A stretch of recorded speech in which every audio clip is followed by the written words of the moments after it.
Do we have Elaine? I just see 3 council members right now, and Patrick, I guess, there.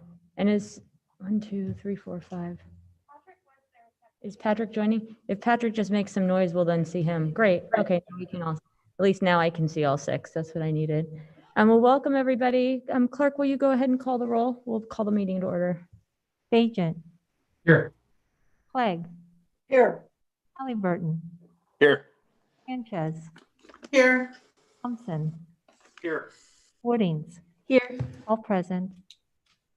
Thank you. Welcome, everybody. So this is the beginning of a new way of doing remote meetings where we'll just have one council person present. I'll say this again, I guess it's 6 o'clock when people are here. But all of our staff are also on the Zoom, along with 5 of our council members. So first off, we have 2 items today. First off, we have Chief Lee with an update on police policies. And just in kicking that off, the chief has been with us, it was 4 or 5 sessions that the chief joined city council at work sessions to review a list of things that the council members had asked to take a look at, policies, procedures, trainings, et cetera. And today is back with us to walk through the changes that he's made in the time that he's been here at the behest of council and my office, and then with a proposal for how we can get feedback from the public on some proposed changes. And so with that, I'll ask Chief Lee to jump into his presentation. And then I think there'll also be links for the public afterwards for where they can take part in a survey and be sure to be able to provide feedback. Thank you, Chief. Welcome. Thank you, Madam Mayor. Hopefully, just by way of disclosure up front, my connection for my work computer has been a little glitchy at other meetings earlier today. So please, if for some reason you lose audio or video, let me know, and let me try and screen share something with you real quick. I can do that.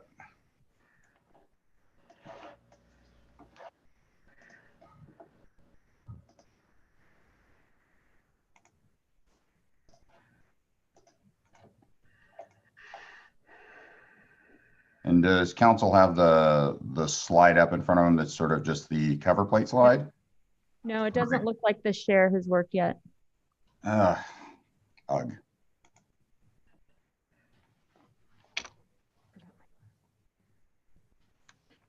me try that again.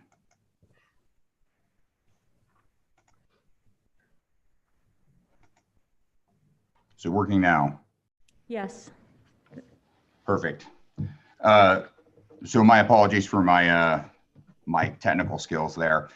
I'd like to thank City Council for this opportunity to speak to you tonight and to provide an update on policing in our community. And so, first off, I'd really like to thank Council for their involvement and guidance in helping with the police department after my arrival here.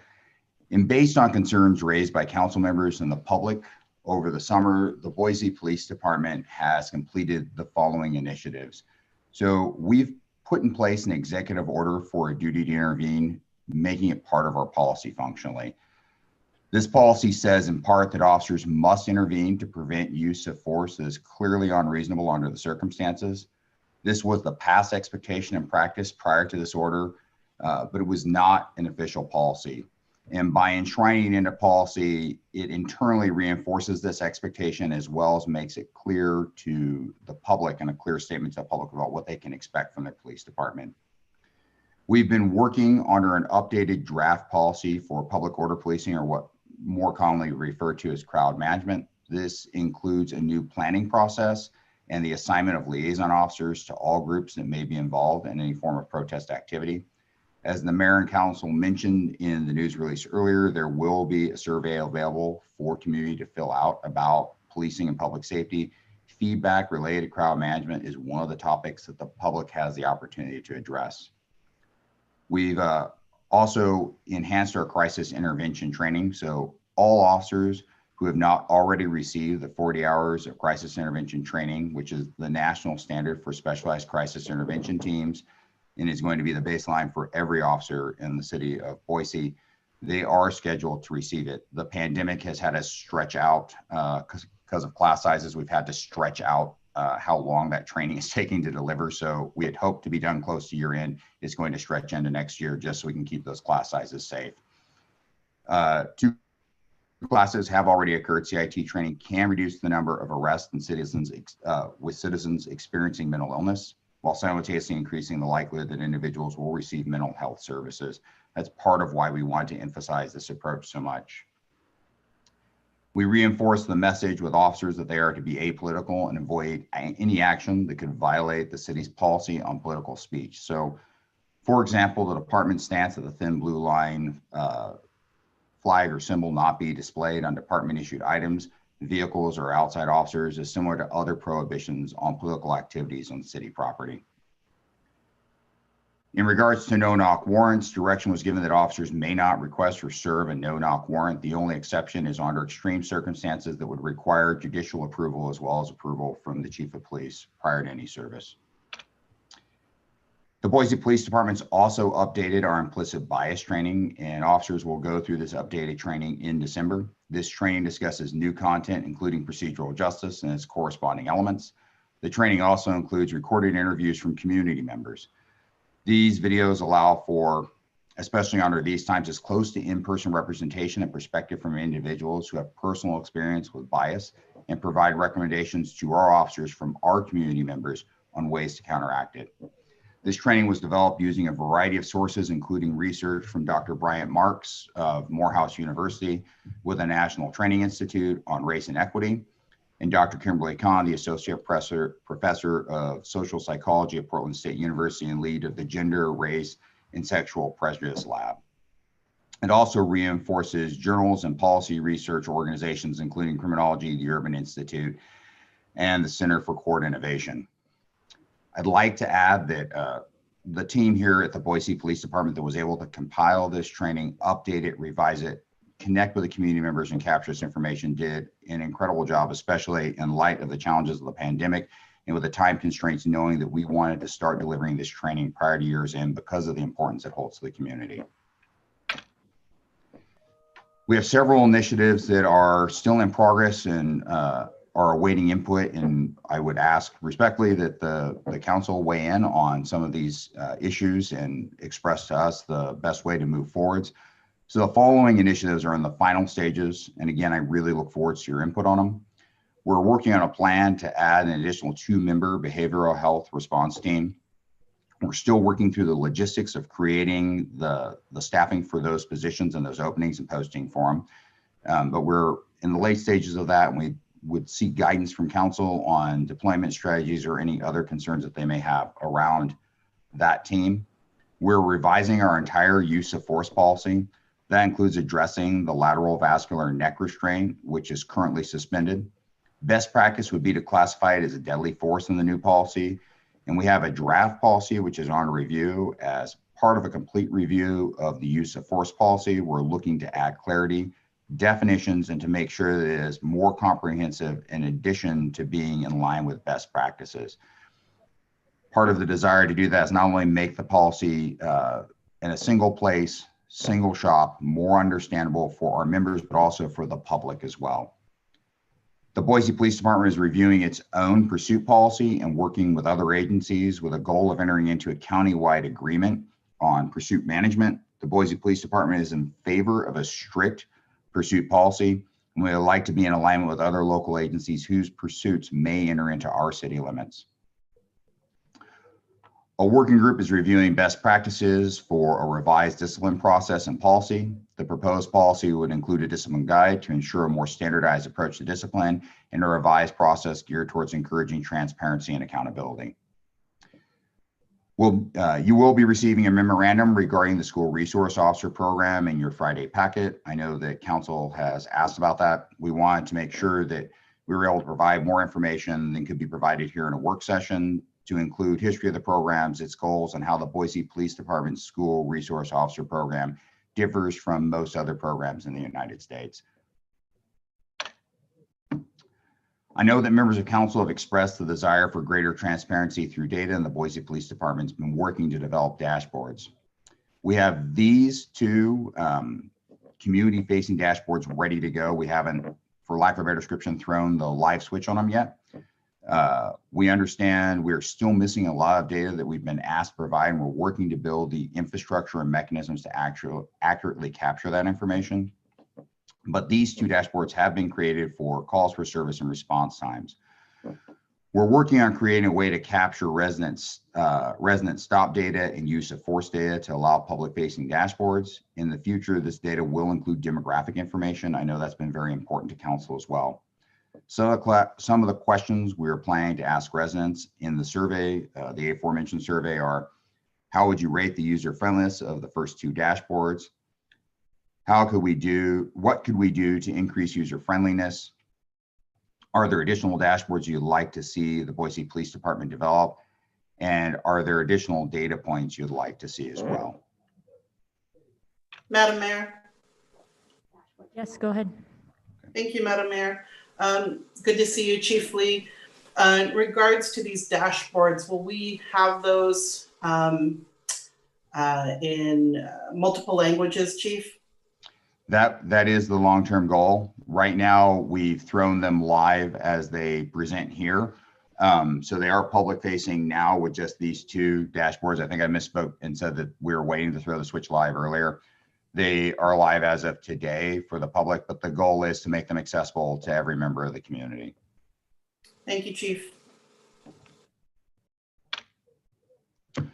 We also have a number of projects that are still in progress, and I look forward to your thoughts on prioritization. Some of the projects would include a complete reorganization and rewrite of policy, revision of 3 critical policies. Force, discipline, and pursuit, as I've already mentioned, are in progress, but there are multiple additional areas of concern where existing policy doesn't reflect national best practice and therefore may subject the city to liability. There are also gaps in the current policy manual where essential topics are frankly completely missing. Given the scope of the initiative to restructure and rewrite the entire manual, it may be necessary to contract or consult with a firm or an individual with the needed skill set. There was an effort in previous administrations to, for lack of a better description, to streamline the manual so it was more digestible by the public. I think in some of that effort, with that being the focus, we may have inadvertently created areas that we do now need to build out more. Given Boise's location on an interstate highway and information from previous investigations, we see a need to build out an overall strategy for combating human trafficking and to allocate resources and personnel to this initiative. There's also a need to create a service coordination team, which I spoke to before, which will assist in directing people with addiction to community providers rather than further police contacts. We have completed a training and needs assessment and are working to update our training and education plans to continue to address procedural justice, continued implicit bias training, and constitutional policing, among other topics. But we look to council for any other topics that they believe that we should include that may not have been captured in our initial internal training needs assessment as it sits now. We're also looking at our goals around recruiting, staffing, and leadership development with a focus on recruiting that includes equitable access to employment for all people.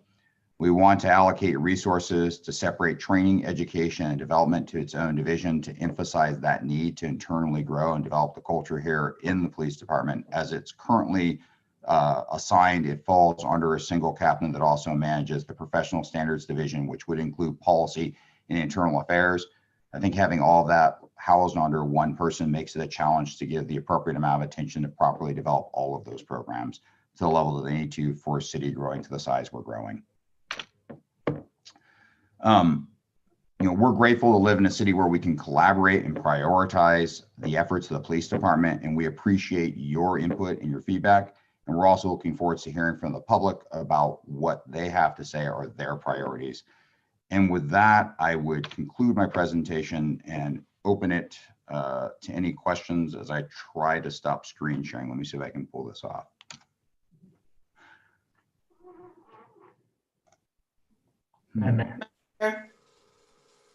Councilman, was that Bajent? Yes. Great. Thanks for being here. One just quick thing. In the memo we're going to receive on SROs, it would be helpful if included in there is the school's perspective and what they think they want, they need, et cetera, in addition to everything else you're including. If that's easy to get, that'd be really great. I know that the Boise School District has done some information. We're looking to capture that and include that as part of that for council as well. Thank you. Madam Mayor, Yes, go ahead. thank you. Also, I'd like to also thank you for being here today, Chief Lee. I know you recognize how important this has been to the City Council to really review these. I appreciate how quickly you've been able to get at least a foothold on so many different subjects. So just a couple of comments as you ask for them. I am very supportive of the 2-member behavioral health team. I think it's probably the most important thing we could do as we implement that is to enhance our already, I think, strong coordination with all the other agencies in the Valley. I think having another team will probably give us more capacity to make that coordination a little bit stronger. I guess that would be my biggest ask on that particular one. On the use of force policy, I'd like to see the updated discipline be included in the policy, so it's really transparent to our community members what the discipline for not following the policy would be, or at least an indexing to where that discipline would be, something that will help make that transparent, if you could.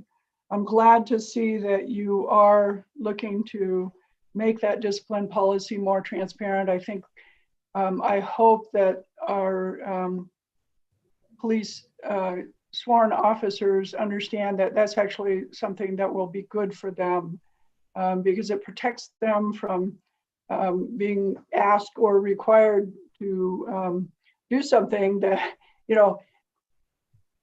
being disciplined in a way that is with policy and not having it be questioned whether or not that discipline was carried out. So I really do applaud you for making that transparent.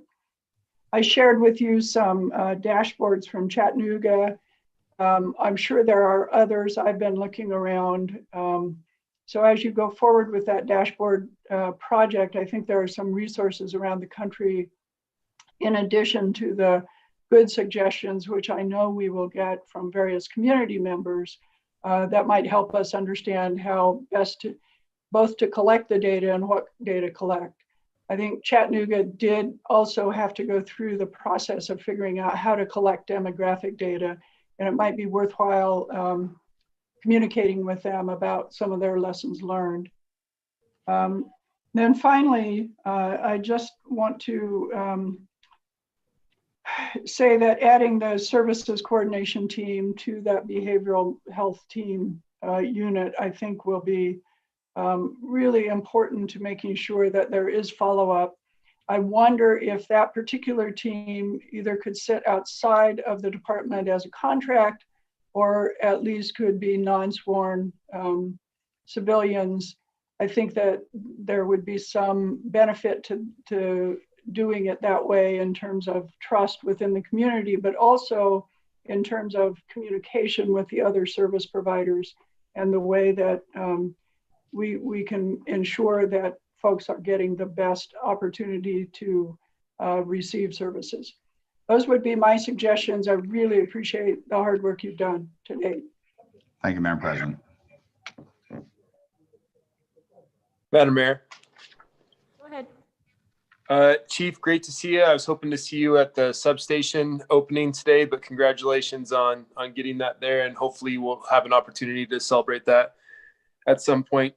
Councilmember Clegg touched on a lot of the things that I was going to talk about. The behavioral health response team was something that myself and other council members were certainly pushing for. I guess my question for you is, what type of input are you seeking for that group? You mentioned that was a specific area that you were seeking input on, and I guess I could use a few of the details of what you would like to, what kind of input you're looking for. I think that if, as you have contact with the community, if we recognize that there are service gaps, either through service providers that we may not be connected with, hours or days at which we're deploying our behavioral health response teams, any innovation or approaches that you hear from through other legislators throughout the nation with their approaches that may be beneficial, any input along those lines to help us both craft and deploy the program would be appreciated.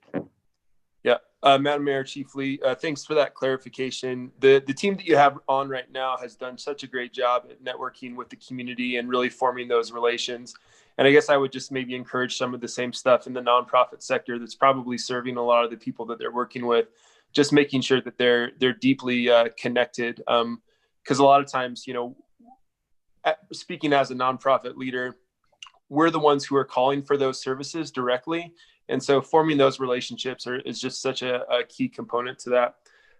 That's really about all that I had that Councilmember Clegg hadn't already brought up, but I appreciate you bringing all of these things forward. Thank you, sir. Madam Mayor?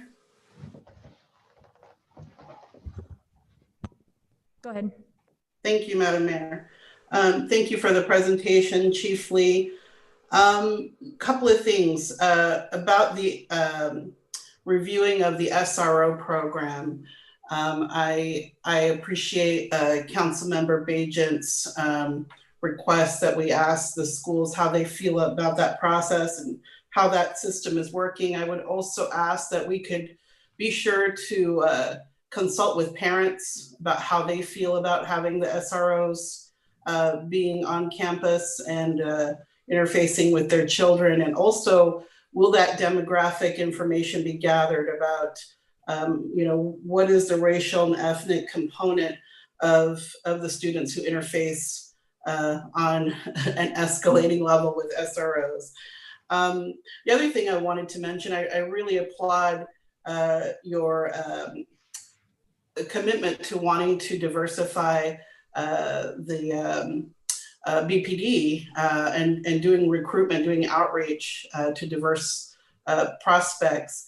One thing that we've learned over the last few months as the city embarks on its diversity, equity, and inclusion work that is going to be for the whole organization is we've talked about how recruitment is not enough in terms of where we want to be with our organization. That we really have to look at, I guess, what we would call the health of the environment of the water that folks are going to be entering. And so I know that we held space for our extended team for 2 BPD staff persons. And I was just wondering if we have that, have we got the 2 people from BPD who are going to be participating on our extended team? There's still Lieutenant Labar that's participating on the team. We're looking for a suitable replacement for the other person to participate. Great.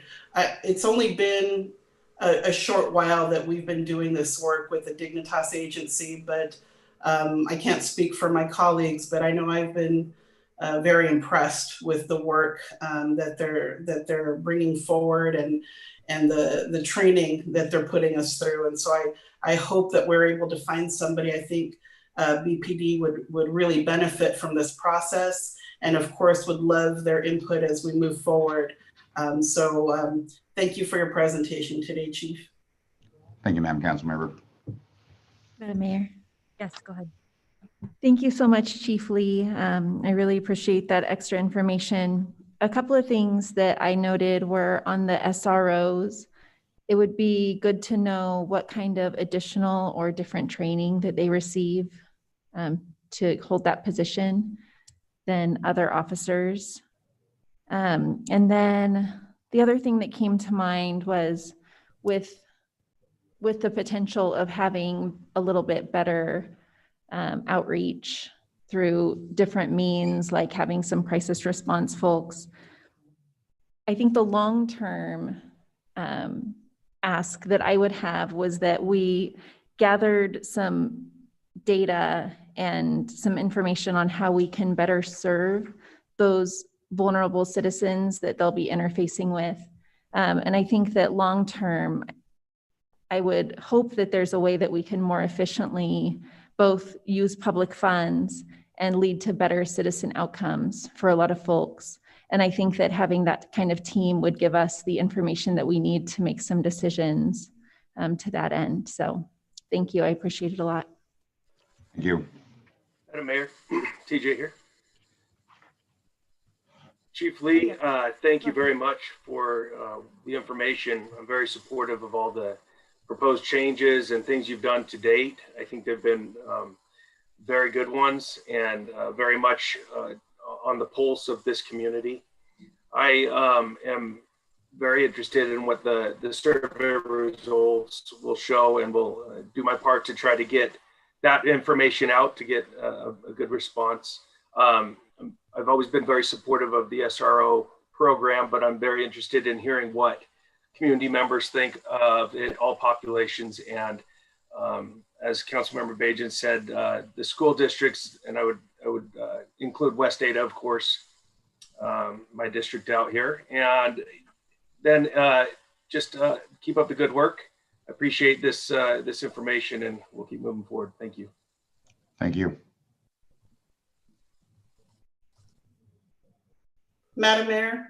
Yes, go ahead. One last point on, since the SRO seems to be something that we're focusing on. Chief, I think it would be great if part of that data collection would include the students themselves. And you know, we tend to talk about kids, and sometimes we forget to consult with them. And I think it would be valuable to hear from them how they feel about the SROs being in the schools. Thank you. Thank you.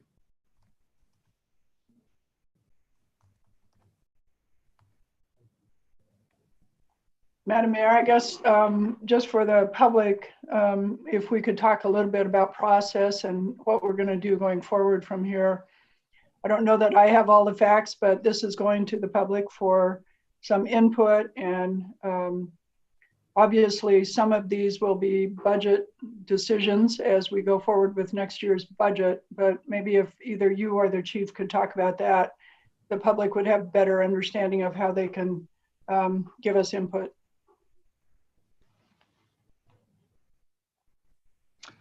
I can speak to it quickly, President Clegg. So there is a survey that went out today, that went live, I believe, today, that would include a variety of areas where asking the public essentially for their input about prioritization, open it up to additional information, sort of a free form box at the end that may not have been included, but essentially lays out many of the same sort of initiatives that are in progress or in flight, asking them for their input about, you know, what level should we prioritize this at? What's your additional concerns related to it? So that's, I think, at a very high level, the best way that we could reach out, especially with a pandemic, was to essentially offer out an electronic survey. Madam Mayor? Yes, go ahead. Thank you, Madam Mayor. Chief, I know we said that eventually we'll be getting those multiple languages.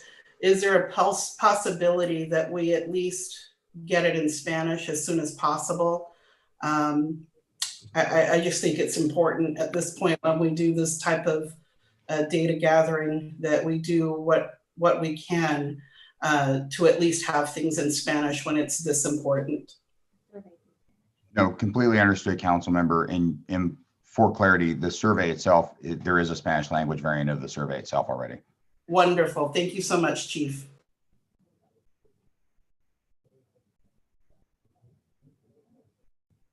Great. Well, it looks like everybody's good for the time being. I really appreciate the work that you've done on this, Chief. And of course, the feedback that we got from so many of the public at the beginning of the summer has helped us shape kind of with you the policy changes that we're considering. But of course, we look forward to hearing from the public through the survey, which should be on our website for people to find. And then we'll have a process through which we, as you said, you'd help us prioritize the policy changes that are made and when they're made. So really appreciate the work so far and look forward to more. Thank you, Madam Mayor. Take care. Good evening. Okay, next up, we have Mallory Wilson and Kyle Patterson with a COVID-19 update. I'll say just a couple quick things before Mallory takes the floor as well. Mallory and Kyle are both on Zoom as part of the likely to be covered by some of the COVID update that Mallory shares with us. Council leadership and I spoke last week about ways that we could as a city celebrate. Well, we have to do two things. That's what Mallory's and staff have been working on. First, shore up city operations to make sure that our employees stay healthy so we can continue to provide services to our residents.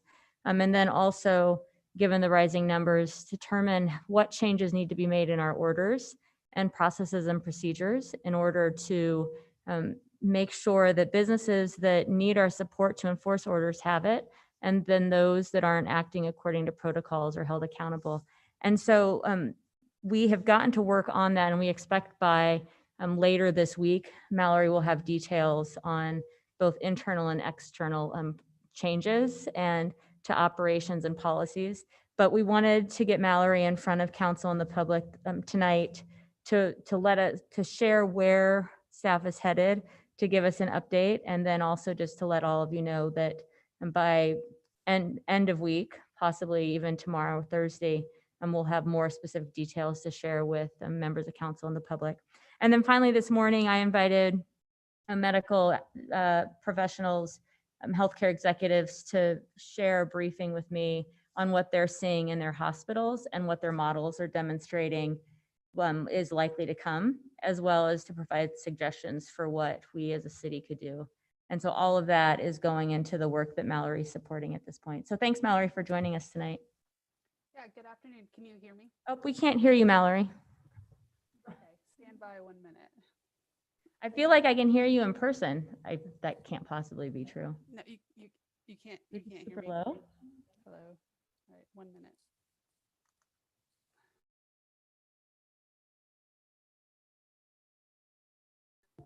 He's like in your office. I know. Yeah. How about now? Yep. Okay, sorry. I'm in a new space, and so my I'm having some challenges with figuring out the best way to use all this technology here most efficiently.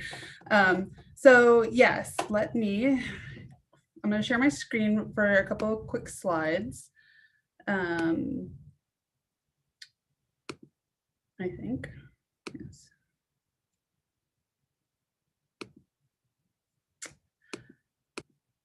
Okay, so are we all seeing that and you're all hearing me? Just confirm that since that's a little rocky at first. Okay, so kind of as Mayor, as you alluded to, we'll just kind of wanted to highlight a quick current situation update. Some of the cases, some of the stuff that's going on within the city, just to really highlight that, because we really are at what continues to be a very critical time in this pandemic. We continue to see those super high case rates. Last week, you all heard from Kimberly Link from Central District Health, and the situation hasn't really improved since then as far as any of our case counts go. And so it really is just a critical situation. And then Kyle is going to highlight kind of that link from some of our wastewater data that we've been looking at, and then also go into some of the internal planning process that we are looking at for city operations to coincide with the governor's rollback to stage 2. And then, as you referenced your conversation this morning, I captured a couple of those recommendations to bring forward, and then we can have a bit of discussion on some of the next steps for the community if you want to discuss a little more in depth some of the enforcement. And Mayor, I believe you wanted to have a little bit of a discussion regarding some of those next community steps. So with that, so as we all know, the governor moved the state back to a modified stage 2 on Friday.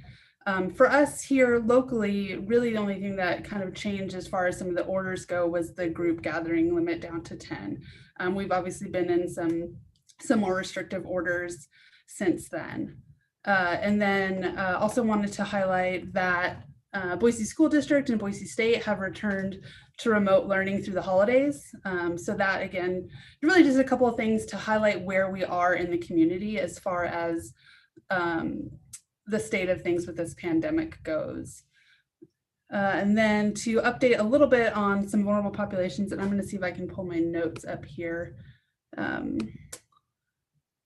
I still sharing my presentation? You're, Mallory, you're sharing a presentation, but you're not in presentation mode. It looks like we can see all your toolbar and everything. Okay, sorry. This was gonna go really well when I had it how it was before.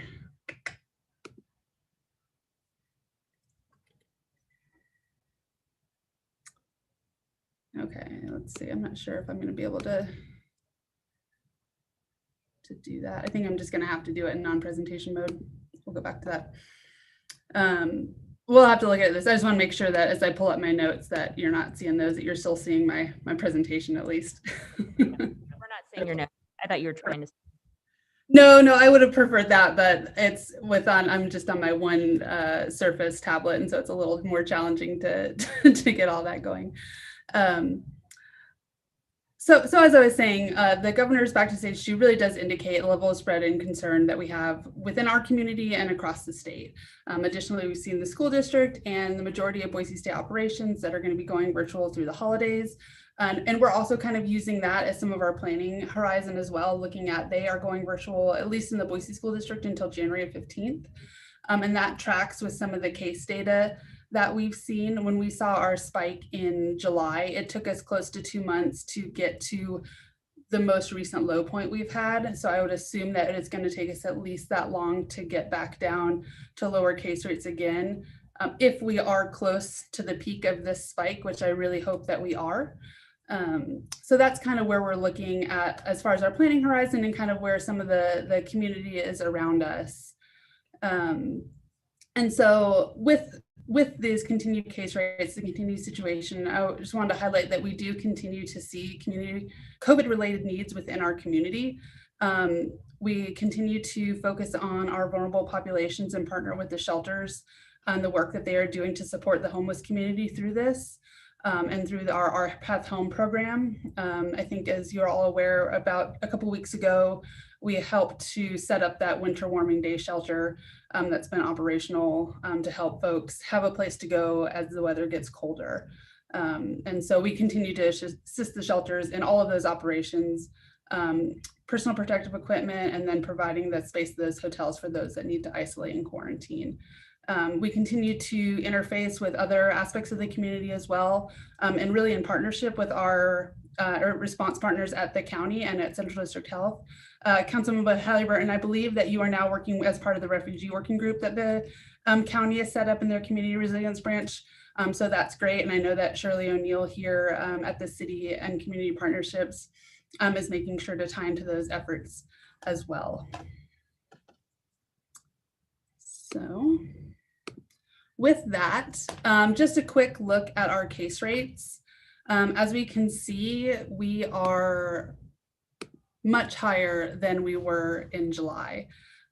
So really just to kind of hammer home the severity of our current situation, we've well exceeded those last numbers. And again, just kind of wanted to point out that you can see on the graph, it took us close to 2 months to get from that high point in July. And so that's really what's kind of driving our considerations for what we're looking at for the next bit of time as the city. So with that, I will throw it to Kyle to kind of highlight some of the wastewater data and how that's relating to what we're seeing in the case rates. Mallory, just because we're not in slideshow mode. Yep. Ends mid-October. We can't see. Oh, yeah. The slides cut off. There we go. Okay, great. Oh, I had it. I must have touched the thing wrong. It was zoomed in. Madam Mayor, council members, good afternoon.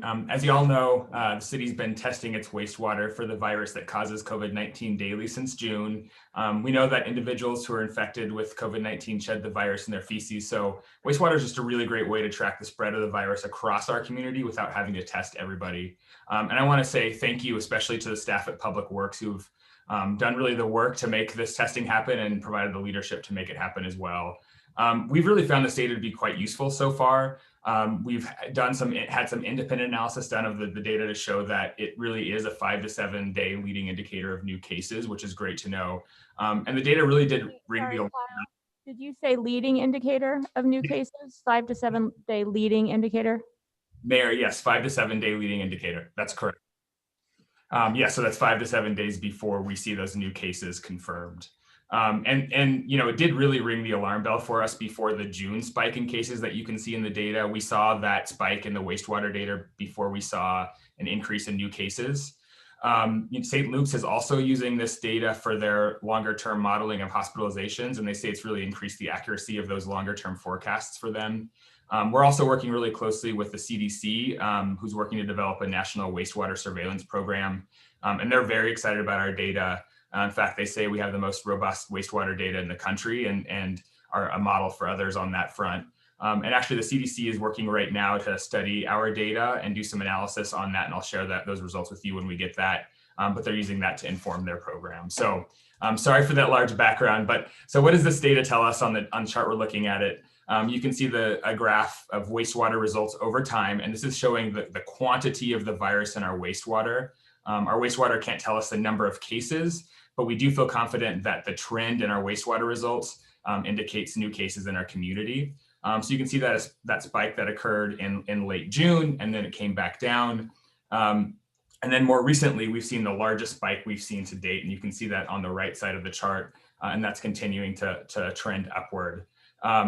You know, this is just another indicator, I think, demonstrating that the prevalence of the virus is high and increasing in a dramatic way in our community. I know in previous waves, folks have posited that COVID cases are increasing only because we're testing more people. And I think this wastewater data demonstrates very clearly that that's not the case, that this increase in cases is real. And so this is just another set of data that we'll continue to track through this wave. And of course, this data is also available on our website. So it's publicly available on our dashboard. If folks just search for City of Boise COVID-19 data, they can find that.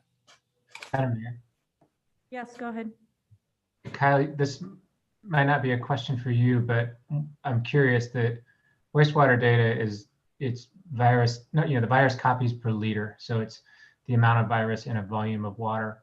And I know that the volume of water that goes through our waste treatment plants and through our waste treatment system changes seasonally. It's different in the summer than it is in the winter. Do we adjust for that, or do we account for that? Because you could dilute or concentrate test results depending on the water flow. Does that make sense? Yeah, council member, that's a great question. I appreciate your nerdy wonkiness on that question. That's exactly right. What we show on the dashboard itself is virus copies per liter. So the number of copies of the virus per liter of wastewater. We also track it internally and adjust for the flow there. And really what we've seen is that the flow over the past 6 months has not changed enough from day to day that those results look significantly different than what you see on this chart. Thank you. Next slide, please.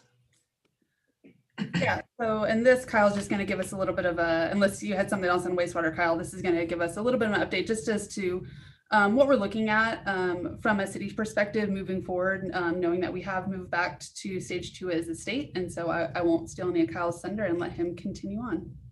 I'm not sure how much thunder I have, but I'll give it my best effort. So given the conditions in the community, the high number of cases, the high levels of virus in our wastewater, Mallory and I are working closely with city leadership, so department directors and the mayor, to sort of rethink city operations and ensure that we are, one, doing our part to stop the spread of the virus in our community, but two, also protecting our staff.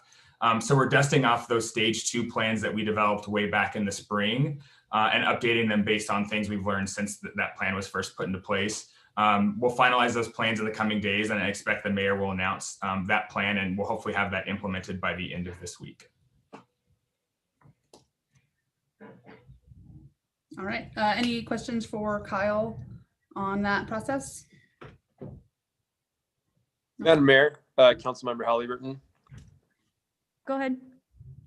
Kyle, it sounds like you're going to come back with some more information on that. Are you seeing anything already in phase 2 that's kind of outdated, that science has shown us a different direction, or precautions that are no longer needed versus more extreme cautions? Have you found any at this point that you feel comfortable talking about? Yeah, I think the big area we're having conversations about is outdoor services. So many of our field services that happen outdoors, like say code enforcement or animal enforcement, things like that, where in stage 2 previously, I think basically canceled anything that was non-essential. we're rethinking whether we can do that safely, given that to the extent that those staff can do that while still distancing from other members of the public. Yeah, Madam Mayor, Kyle, I'm excited to hear what some of those things are. I think that there's so many businesses, organizations in the community who are also figuring out, like, what does it mean to go back to phase 2 within their own organizations, and what adjustments were they doing back then that are no longer valid, since I don't even know at that time if we were advising people to wear masks yet, or if we were still conserving them for hospital workers. And so I think so much has changed. I'm excited to see what you all come up with. Thanks, council member. Yeah, and I think that's a great point, because we really did, that we know so much more about the virus now than we did the last time we were in stage 2, or even when we were in stage 3. We continue to learn more every day. And the focus on this, I know Kyle doesn't like to refer to the stages anymore, because we really are learning so much that we can be a little more precise in what we offer, and continue to offer things that we know we can do safely, but while maintaining that we keep our employees and the public that we interact with and the community as a whole as safe as we can. So thanks, Kyle, for that. So next, I just wanted to highlight a couple of the recommendations that I captured from this morning's conversation that the mayor had with some of our healthcare partners. Because I really do think that it's good for us to see as a city as we look to move forward in COVID, and it's good for the public to see as well, again, what our healthcare partners are seeing and are recommending to make sure that we can try to corral this pandemic a little bit as we move forward. I know both the mayor and some of the healthcare partners this morning said, we are getting really close to not the end, but to where the end is in sight. We have a vaccine that's working its way through the process and will hopefully be available soon. We just got to get through kind of a last little bit and really do our part. And so with that, some of the recommendations that I captured were to continue to support those businesses that are employing good practices. We see a lot of businesses in the community that have done their research, are really doing their part, and to make sure that we're supporting those entities. And part of, I think, what our discussion will be here in a second is to look at what enforcement looks like and what consequences could be for noncompliance. Continue to limit those large gatherings. We did see that with the governor's move to stage 2 in his most recent order, with limiting any gatherings of any kind, either social or public, within to 10 people. And then I think it was Adele Bolano from St. Al's who had said we really just need to hunker down. And I think that's a great way to put it, because I think we do just have this last little bit to kind of get through until we can look to the other side. So that next one's really similar, further limiting our social gatherings and public events. At the city, I know we're not permitting any special events, at least through the end of the year. And so we'll have to revisit that soon as we look forward. And then some of the things that were recommended that we kind of already are doing are, limiting the number of people and businesses, requiring masks, and then enforcing compliance. Really doing what we can to make sure that those mitigation measures are in place. So with that, Mayor, I think you wanted to maybe lead a bit of a discussion on the next steps, or do you want me to go into some high level of some of the other things we're thinking? And I will stop sharing my. I mean, we've got about 10 minutes before we've got to jump on some of us have to head into another thing. But if there are any kind of high level updates that you want to provide on operations, you're welcome to do that. If there's any questions from council, we can do that. I'll just reiterate that, Odette was right when she said we're so close, and I hadn't even thought of it myself, to be honest, that, when they were talking about now by the end of December, having a vaccine, not enough for everybody by any stretch, but with the state and others now planning for distribution of a vaccine, that we are close, and we've spent 10 months, hunkering down, trying to be safe and to be smart and to be mindful of residents in our community. So we can either, just because we're close doesn't mean we should just give up, because the doctor's models showed that by Christmas, or by the first week of December, they expect to see twice as many people in the hospitals now, and by Christmas 3 times, and then beyond. And that has dire consequences on who is able to receive medical care and when people need medical care. So, just waiting for a vaccine isn't the right move, but reminding ourselves that the vaccine is close and we've all sacrificed and there's more that we need to do for a little bit longer is really important. And we will, I just want to say also that I really appreciate staff's work on coming together with plans around city operations, looking at what we did in the real estate, the first stage 2, the real stage 2 back in the spring, and then also coming up with the process that we can use and the mechanisms that we can use through parts of businesses that we oversee, such as licenses, to help us figure out how we can enforce in effective ways for public health outcomes. And staff just needs a little bit more time on that before we can present it all. Madam Mayor. Go ahead. I just wanted to note that I know that this is not an ideal situation for just having 2 of us here in this huge council chamber. And I know that some council members have some concerns about that and think that there's a safer way to do it. I just want to reiterate that with all of the data that we've been hearing from our healthcare partners about minimizing the number of people that are gathered together, that's why we're doing this the way that we are, so that we as members of City Council can model that behavior, that we are getting the absolute minimum number of people together to hopefully slow the spread of this virus and to model good behavior. So I just want to thank my fellow council members for understanding that this is a temporary situation. Hopefully we can all be together at the dais again sooner rather than later. But for right now, this is just a really important way for us to do this. Thanks, Council President Pro Tem. That's really important to point out. And also I'll say on that too, the chambers right now are empty, but of course we'll have people here tonight for the hearing. We were able to have all virtual meetings in the spring because the governor waived public hearing law and allowed cities to go virtually, so that as long as we provided opportunity for people to testify by phone or by Zoom, we could all safely do it from our homes. That has not been extended with this stage 2. It was part of stage 2 before. And it's for that reason that we have to have some people in these chambers. And then, others have asked why we haven't just on our own clamped down on the number of people that can be in the chambers. And so we've now separated people, I think 12 feet. Chairs are separated by 12 feet. The public will have to wear masks at all times.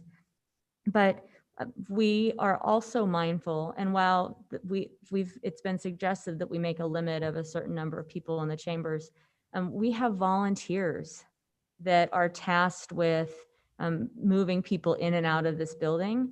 And so we also need to be mindful of the health of our staff and volunteers. And for big hearing nights like tonight, if we had a limited number of people, we'd have to be moving people in and out, and then the pressure and potential impact that has on our staff is high. And so really, it would be best if we were virtual fully, so that all of us had the same experience rather than having council members that feel left out at home, or those of us that have to be here. And for our staff, we've minimized staff in the building as well for that very reason. So I will, I think many of us will continue to ask that we be able to go virtual fully again, but in the interim, we are taking as many precautions as possible to protect the employees that have to be here, as well as the public that comes, and our council members. Madam Mayor. Yeah.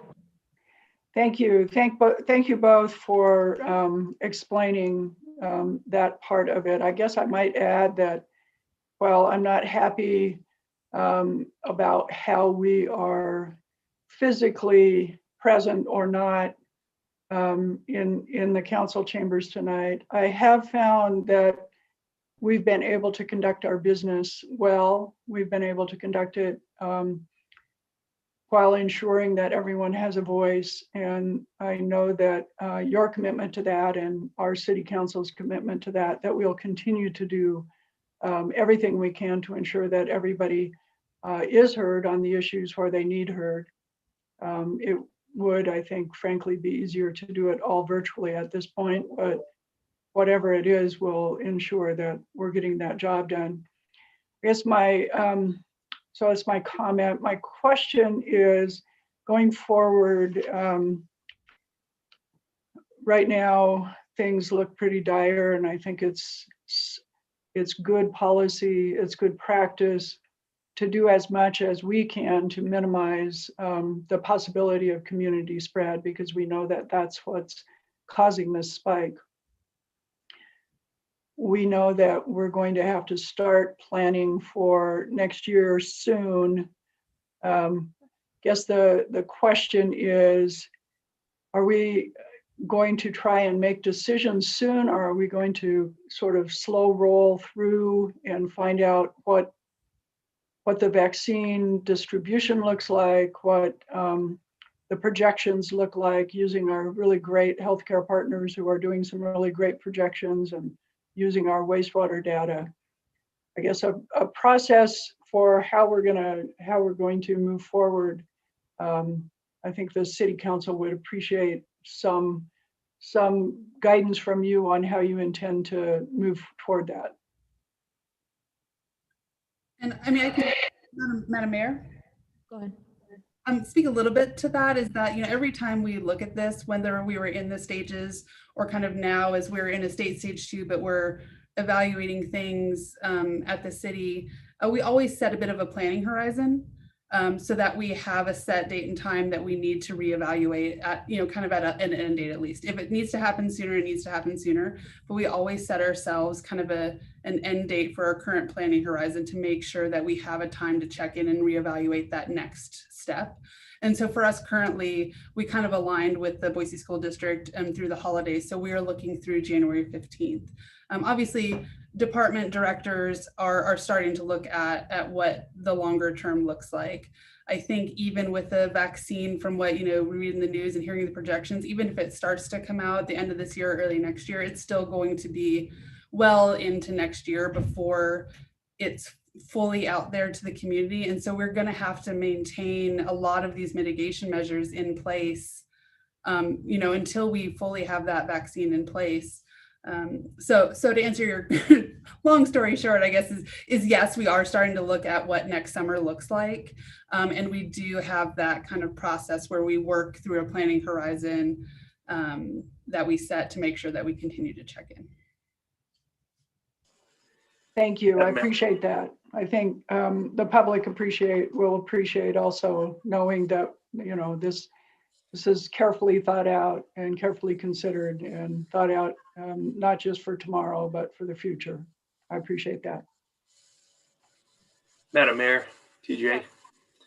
Hey, Mallory, Kyle, thank you very much. I appreciate this update and the steps you're taking, the careful steps that you're taking to ensure and Mayor McLean to ensure that we're moving in the right direction at a rate that's safe for the public. And at the same time, well, I'll certainly be supportive of these steps and ensuring, if there's services that we can, shut down for temporary time that may not be necessary at this time, or we want to have, but we can't aren't maybe being utilized to the same level that they could be, and for safety reasons. But I think we also want to ensure that we're looking at things that maybe will still be safe if done correctly, whether that's animal enforcement. I know that's on Humane Society, but I would hate to see that shut down during the winter months when it's certainly a vital time for our furry friends. And then also whether it's permitting residential business. A lot of people are stuck in their homes and they're doing a lot of projects. There can also be some protective measures taken by our folks, masking up, working with family members or whatnot to ensure that it's a safe environment. So while I certainly support taking a break from many of the services that are non-essential, I think there still are some that are very essential, and we want to use our best practices and ensure that we're continuing to maintain a safe environment for our workers, but also keeping the city moving forward. Of course, yes. Thank you for that comment. I'm gonna, some of us have an appointment at 5 o'clock, I believe, so I need to wrap us up. We will have another, I imagine we'll have another update at our next meeting where we can we'll go into detail, but there'll be memos for everybody in advance of that. Thank you all very much. We'll see you, we're at recess till 6.